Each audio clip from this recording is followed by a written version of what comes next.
Hey everyone, and welcome. I am absolutely thrilled to kick off day one of our course with this explainer. Look, if you've been hearing buzzwords like AI and machine learning thrown around everywhere lately, and honestly, who hasn't, and you're feeling just a little bit overwhelmed, you are in exactly the right place. Today is all about building a rock-solid foundation. We're going to demystify these concepts step by step, and we'll use some clear visuals to map out exactly how everything fits together. So, let's dive right into this. Okay, here is our agenda for today.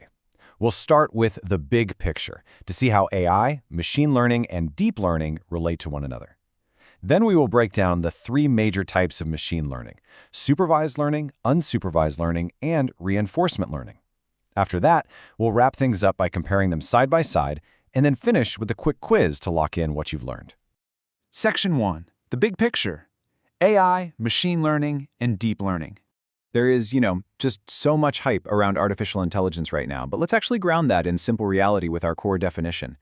Traditionally, if you wanted a computer to do something, you had to write out exact step-by-step instructions, literally line after line of code.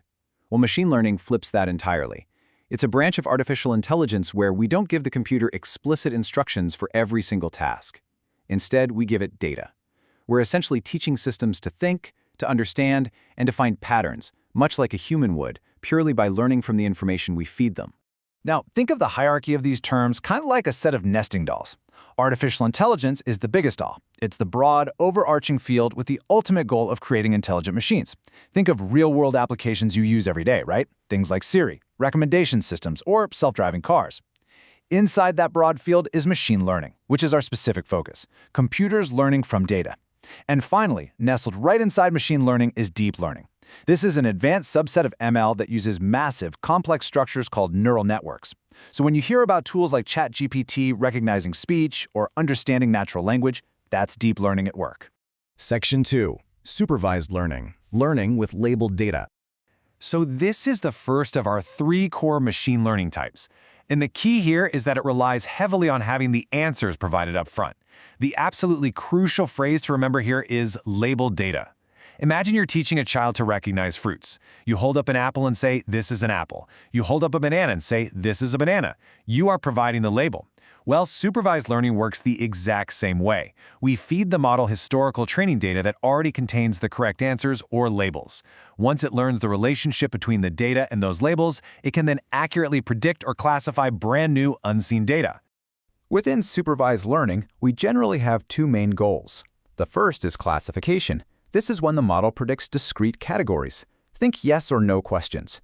For example, predicting whether a student will pass or fail a class based on their study hours. The second goal is regression. We use regression when we want to predict continuous numerical values. A really great real-world example of regression is predicting future house prices based on relationships like, square footage and the neighborhood. Let's look at a couple of the most common algorithms used here. Linear regression is one of the simplest ways to predict those numbers we just talked about, like house prices, by finding the straight-line relationship between the input and the output. On the flip side, if we're doing classification, we might use logistic regression. Now, I know it has regression in its name, but it's actually heavily used for categorical predictions. If you've ever wondered how your email provider detects and filters out spam messages, well, it's often using algorithms just like logistic regression to classify emails as spam or not spam. Section 3. Unsupervised learning.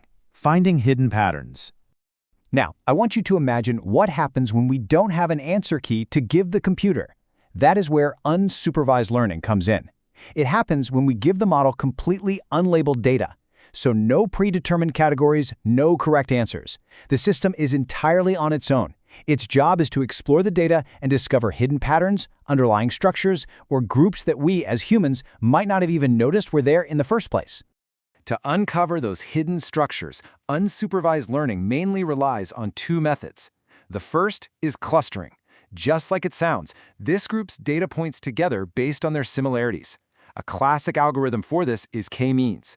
Businesses actually use clustering all the time for customer segmentation, grouping buyers with similar habits so they can tailor their marketing campaigns. The second method is the association rule. Instead of grouping users, this looks for patterns and relationships between the items themselves across massive data sets.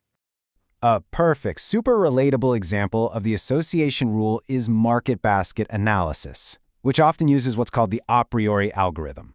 Think about the last time you bought groceries online. If you put bread in your cart, the system might suddenly suggest butter or jam. The algorithm noticed the pattern that these items are frequently bought together. Another brilliant use of unsupervised learning is dimensionality reduction, using tools like PCA. This simplifies massive data sets by cutting down the number of features. It makes the data way easier to process while still keeping all the most important information perfectly intact. Section 4. Reinforcement learning. Trial, error, and rewards. This is our third core type of machine learning, and honestly, it functions a whole lot like training a pet using a system of rewards. In reinforcement learning, we have an agent taking actions within an environment. The model learns entirely through trial and error. Every single time it takes an action, it receives either a reward or a penalty. Its sole objective is to maximize those rewards over time. And because it continuously learns from feedback and the consequences of its actions, it's literally the ideal setup for complex decision-making tasks. So this model learns directly from its experience. There are model-based methods like Markov decision processes, which use a simulation to predict outcomes and plan ahead. And then there are model-free methods like Q-learning, where the agent just dives right in and adjusts its strategy strictly based on the feedback it gets on the fly. This trial and error reward system, it's exactly the technology powering advanced robotics, autonomous self-driving vehicles, and AI that can master incredibly complex games like chess or Go. Section 5. Comparing the core types, putting it all together.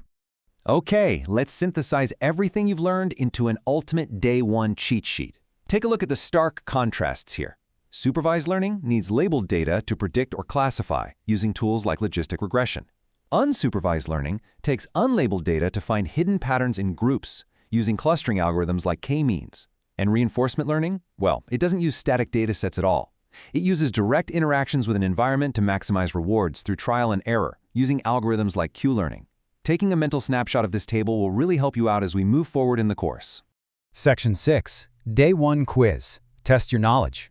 We have covered a lot of ground today, so let's lock in this newly acquired knowledge with a quick pop quiz. Play along with me here. Question 1. Which of the 3 core machine learning types trains models using labeled data? Take a second. Okay, if you said supervised learning, you are absolutely correct. Remember, labels mean supervision. Moving right along to question 2. Market basket analysis, which finds patterns between items, like knowing to suggest butter when you buy bread, is an example of what learning type? Think about it. Got it? That is unsupervised learning. Specifically, it's an association rule. All right, question 3. Which learning type interacts with an environment and learns through trial and error to maximize rewards? Yes, that is reinforcement learning. The whole trial, error, and reward loop gives it away every single time.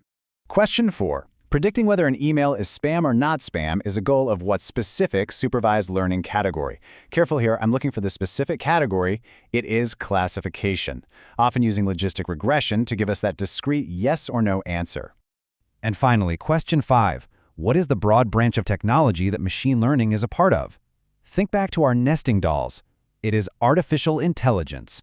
Machine learning is the engine, but AI is the overarching vehicle. You all did fantastic today. Let's leave off with this thought from our explainer. Machine learning teaches systems to think and understand like humans. In our next session, we're going to start applying these theories. But before we go, I want to leave you with one final thought.